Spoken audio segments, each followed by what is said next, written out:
குருவே சரணம். விஷ்ணுனாக்கு நன்றி. நான் பரம்பொருள் தீட்சை வாங்கி நான் பயிற்சி பண்ணிட்டு தானே இருக்கேன் தொடர்ந்து. உங்களோட லைவ் பார்த்ததுக்கு அப்புறமா எனக்குள்ள நடந்த மாற்றம் அதை உங்களுக்கு ஷேர் பண்ணணும்னு நினைக்கிறேன். நான் வந்து உங்களோட நிறைய வீடியோஸ் பார்ப்பேன். அது வந்து எனக்கு எப்பயுமே ஒன்றுக்கு ஒரு 3-4 டைம் கேட்டால் தான் அதில் இருக்க சூட்சுமம் எல்லாம் புரியும். அதை நல்லா கவனித்து கேட்பேன். அதை ட்ரை பண்ணுவேன். ஆனால் லைவ் பார்த்ததுக்கு அப்புறமா தான் எனக்கு ஒரு விஷயமே தோணுச்சு. நீங்கள் சொன்னதெல்லாம் ஏன் லைஃப்பில் அப்ளை பண்ணீங்களா அப்படின்னு கேட்டிருந்தீங்க.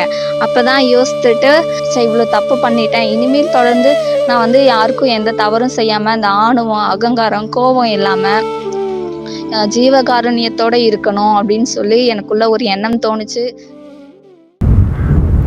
குருவே சரணம். அனைவருக்கும் வணக்கம்.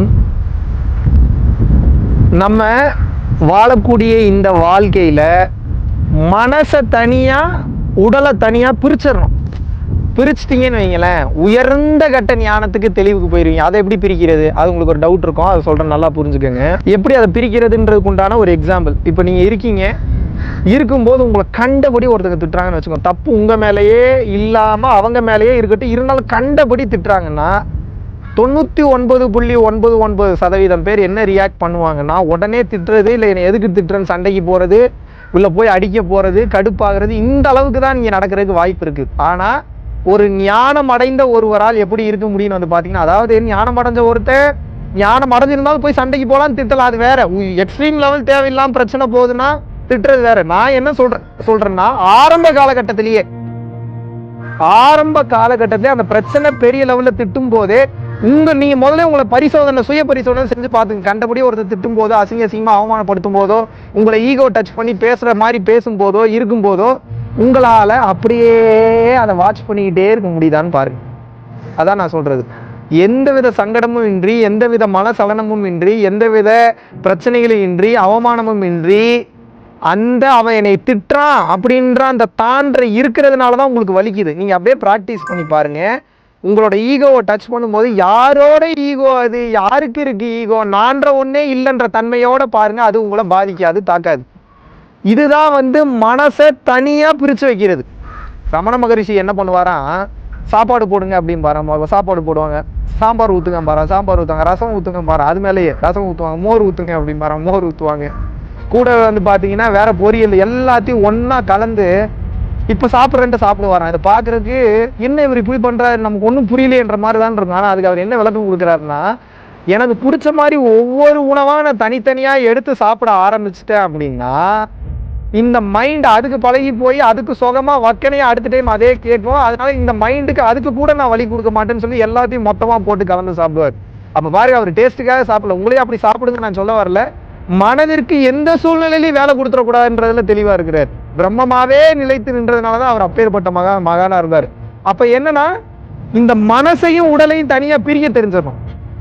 அது எப்படி நடக்கும் அப்படின்னா, எந்த பொருளை பார்த்தாலும் அதோட டேட்டாவை மைண்ட்ல போக விடாம தடுக்கணும்.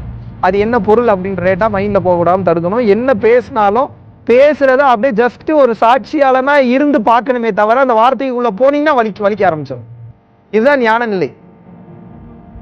இன்னொன்னு என்னன்னா, எப்பெல்லாம் ஒரு மனிதன் இந்த வாழ்க்கையில நான் ரியாலிட்டி, நான் ரியல், இதுதான் உண்மை, இந்த வாழ்க்கை உண்மை நினைக்கிறானோ அப்ப எல்லாமே வலிக்குங்க. கனவுக்கு நமக்கு எப்படி வலிக்காதோ அது போல இந்த வாழ்க்கையை கனவா பார்க்கும்போது உங்களுக்கு வலிக்கவே வலிக்காது. இதில் உள்ள மாபெரும் சூட்சம் தான். மனசை தனியா பிரிச்சிருங்க, பாடியை தனியா பிரிச்சிருங்க. இது ரெண்டையும் தனியா பிரிச்சு பழகிட்டீங்கன்னாவே உங்களுக்கு அந்த லிபரேஷன் என்பது ஆட்டோமேட்டிக்காவே கிடைச்சிரும். நன்றி, வணக்கம். அப்படி இருக்கிறப்ப நானும் வாழ்க்கையில 2 வருஷத்துக்கு முன்னாடி வராத கஷ்டம்லாம் பண்ணிட்டேன். ஓடி ஓடி ஓடி கலந்த ஜோதியை நாடி நாடி நாடி நாடி நாட்களும் கழிந்து போய் பழமொழியே தப்பா புரிஞ்சுக்கிட்டு இருக்கீங்க. வலது கைக்கு கொடுக்கும் போது இடது கைக்கு தெரியக்கூடாதுன்னு என்ன பண்ணணும்னா, அவ்வளவு கொடுக்கணும். இடையில அவ்வளவு மேட்ரு மறைக்கணும். உங்களுக்கு கொடுக்கும் போது ஏன் அவ்வளவு நீங்க கொடுக்கும் போது தான் வலது கைக்கு கொடுக்கும்போது இடது கைக்கு தெரியாது. அவ்வளவு கிஃப்ட் கொடுங்க, நல்ல விஷயங்களை கொடுங்க அவங்களுக்கு.